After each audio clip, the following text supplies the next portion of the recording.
दोस्तों नमस्कार, मैं हूँ रोहित कौशिक और आप देख रहे हैं रोहित संवाद। दोस्तों जैसा कि हर बार हम आपसे निवेदन करते हैं कि आप हमारे यूट्यूब चैनल रोहित संवाद को सब्सक्राइब करें, बेल आइकन भी दबा दें ताकि जब भी हमारी नई वीडियो अपलोड हो तो आपको उसका नोटिफिकेशन मिल जाए, आपको उसकी सूचना मिल जाए। इस वीडियो को लाइक करें, इस वीडियो को शेयर करें और इस पर कमेंट करें ताकि हमारी आवाज़ बुलंद हो सके। दोस्तों, हाल ही में बहुजन समाज पार्टी की अध्यक्ष बहन मायावती जी ने कहा है कि बाबा साहब भीमराव अंबेडकर के केंद्रीय गृह मंत्री अमित शाह द्वारा किए गए अपमान से अंबेडकर जी को मानने वाले लोगों की भावनाएं आहत हुई हैं, उनकी भावनाओं पर चोट लगी है और ऐसे सभी लोग जो अंबेडकर जी को मानते हैं, जो बाबा साहब को मानते हैं, वो बाबा साहब के अपमान से बहुत दुखी हैं। बहन मायावती जी ने मांग की है, बहन मायावती जी ने कहा है कि अमित शाह ने अंबेडकर जी पर जो बयान दिया है, उसे वापस लिया जाए और उसका पश्चाताप भी किया जाए। जो उन्होंने कहा है, अमित शाह उस बयान को वापस लें और उसका पश्चाताप भी करें।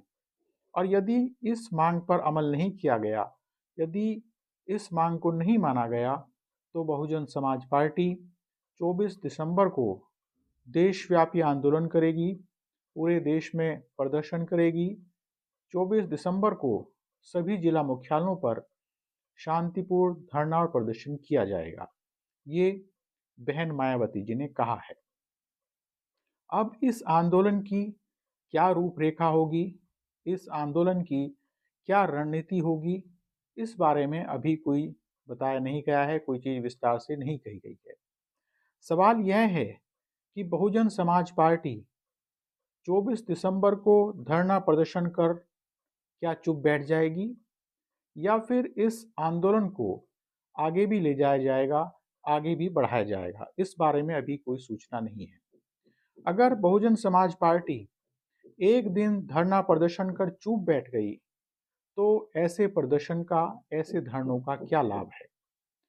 ऐसा प्रदर्शन तो मात्र औपचारिकता होगी। एक दिन के धरने प्रदर्शन से अमित शाह जी अपना बयान वापस ले लेंगे, ऐसा नहीं लगता। एक दिन में पूरे देश में धरने प्रदर्शन होंगे और उसके दबाव से अमित शाह जी का जो बयान है या अमित शाह जी ने जो कुछ कहा है बाबा साहब भीमराव अंबेडकर के बारे में, वो उस बयान को वापस ले लेंगे, ऐसा नहीं लगता है। तो क्या इस विरोध को आगे भी बढ़ाया जाएगा बहुजन समाज पार्टी द्वारा, मायावती जी द्वारा? हो सकता है कि ऐसा हो, लेकिन अभी तो ऐसे संकेत नहीं मिले हैं। अभी इस बारे में कुछ कहना जल्दबाजी होगी, कोई स्पष्ट संकेत अभी नहीं मिल रहे हैं। इस समय उत्तर प्रदेश में बहुजन समाज पार्टी की हालत बहुत अच्छी नहीं है और बहुजन समाज पार्टी पर यह आरोप भी लगता रहा है कि वह भाजपा का मुखरता से सामना नहीं करती है। वह मुखरता के साथ भाजपा का सामना नहीं करती है और भाजपा के साथ समन्वय वाली नीति अपना लेती है, यानी कि भाजपा के साथ एक तरह का कोऑर्डिनेशन कर लेती है। यह आरोप मायावती जी पर और बहुजन समाज पार्टी पर लगता रहा है।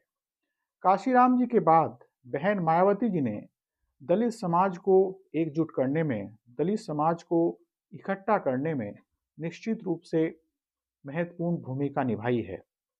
मायावती जी ने दलितों के मुद्दों को मुखरता से उठाया है, दलितों की आवाज़ को प्रमुखता से उठाया है।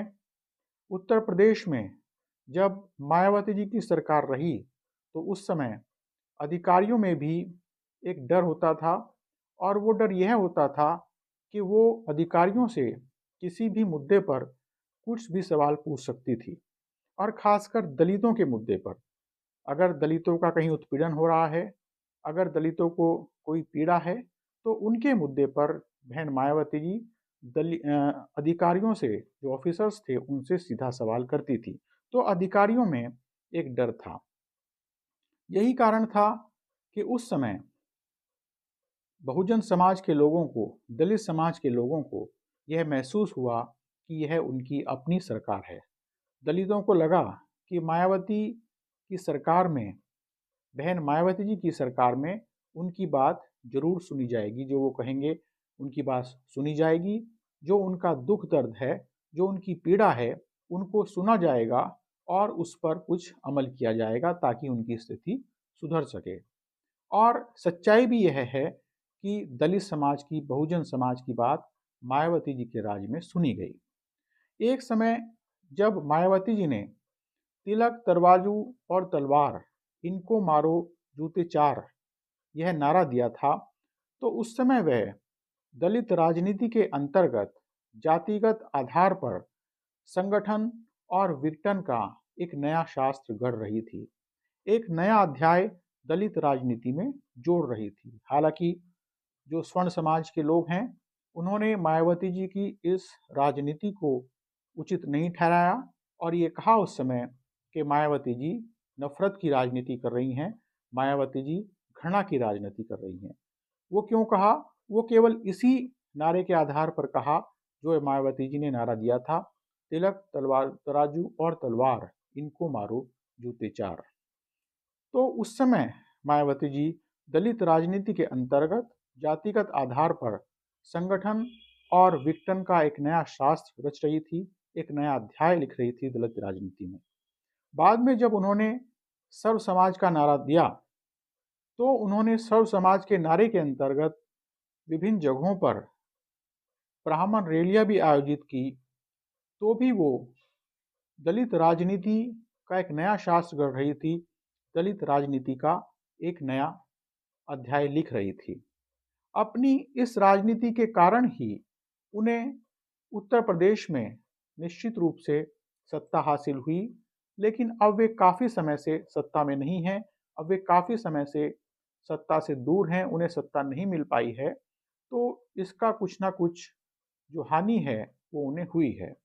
बहन मायावती जी पर रुपए लेकर टिकट बांटने का आरोप भी एक समय लगा था और कई नेताओं ने भी इस तरह के आरोप लगाए थे कि बहन मायावती जी टिकट रुपए लेकर, धन लेकर टिकट बांटती हैं। उनकी कुछ ऑडियो भी उस समय काफ़ी वायरल हुई थी, जिसमें वे पार्टी के लिए चंदा लेने के लिए जो पार्टी नेता हैं उन पर दबाव बनाती हुई सुनाई दे रही हैं। वो उन पर दबाव बना रही हैं कि आप चंदा लीजिए, कहाँ कहाँ से आपको चंदा लेना है। ये सब ऑडियो कुछ समय पहले वायरल हुई थी। हालांकि बहन मायावती जी के पास अभी भी अपना आधारभूत जो वोट बैंक है, वो कुछ वोट बैंक बचा हुआ है, लेकिन कई कारणों से यह वोट बैंक जो है वो भ्रमित हो जाता है समय समय पर। जैसे हम देखें 2022 के जब विधानसभा चुनाव हुए थे, तो दलितों के एक बड़े वर्ग ने भारतीय जनता पार्टी को वोट दी थी और भाजपा की कई सीटों को जीतने में दलितों का अहम योगदान रहा था, मुख्य योगदान रहा था। इस समय बड़ी संख्या में दलित वर्ग चंद्रशेखर आजाद को पसंद कर रहा है, इसलिए बहन मायावती जी अपनी पार्टी का अस्तित्व बचाने के लिए, अपनी पार्टी का एग्जिस्टेंस बचाने के लिए जूझ रही हैं। वो समय समय पर इसका कुछ दुख भी उन्हें दिखाई देता है। निश्चित रूप से इस समय उत्तर प्रदेश में बहुजन समाज पार्टी बहुत अच्छी स्थिति में नहीं है। अंबेडकर जी के अपमान का मुद्दा जिस तरह से कांग्रेस और अन्य विपक्षी दलों ने उठाया है, उससे मायावती जी पिछड़ती हुई दिखाई दे रही हैं। यानी वो इस मुद्दे को जिस तरह से उन्हें अब तक उठाना चाहिए था, उस तरह से वो उठा नहीं पाई हैं।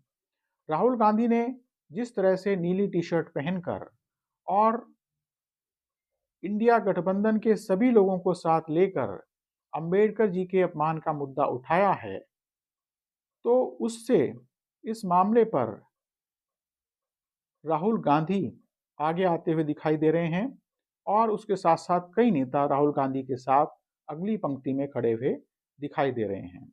इस पूरे मामले पर इंडिया जो गठबंधन है उसका भी साथ राहुल गांधी को मिला है और उससे यह संदेश गया है कि इंडिया गठबंधन इस मुद्दे को प्रमुखता के साथ उठा रहा है। इंडिया गठबंधन इस मुद्दे को बहुत ही व्यापक स्तर पर उठा रहा है।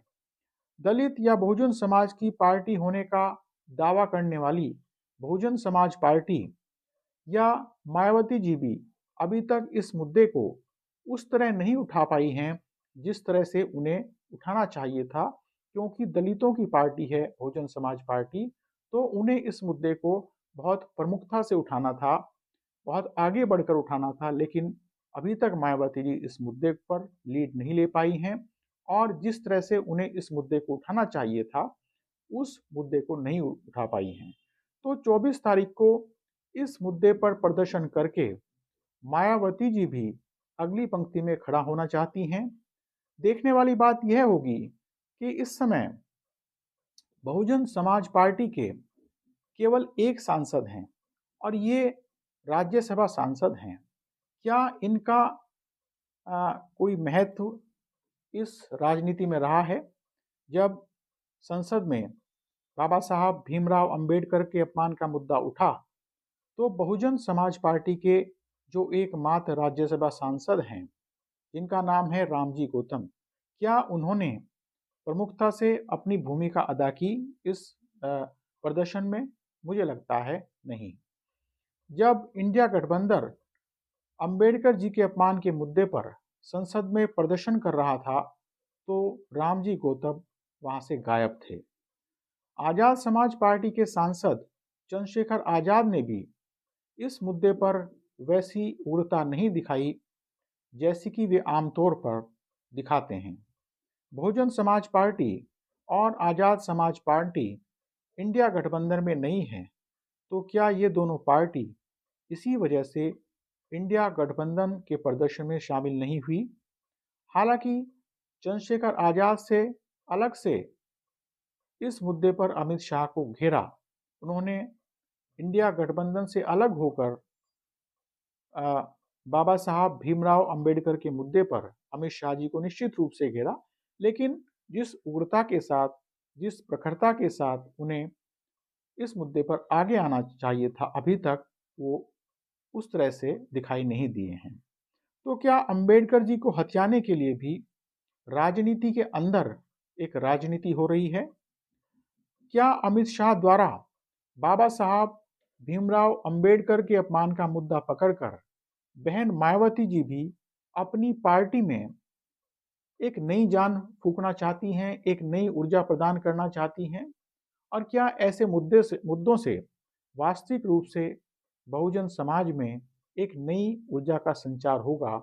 यह बहुत बड़ा विचारणीय प्रश्न है।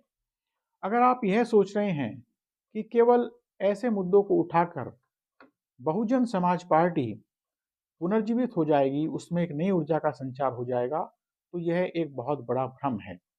सबसे बड़ा दुर्भाग्य यही है कि जब हम बाबा साहब डॉक्टर भीमराव अंबेडकर को समझने का दावा करते हैं तो उस दावे में ऐसी कई चीज़ें छूट जाती हैं जो बाबा साहब को समझने के लिए बहुत ज़रूरी हैं, मूलभूत रूप से बहुत ज़रूरी हैं।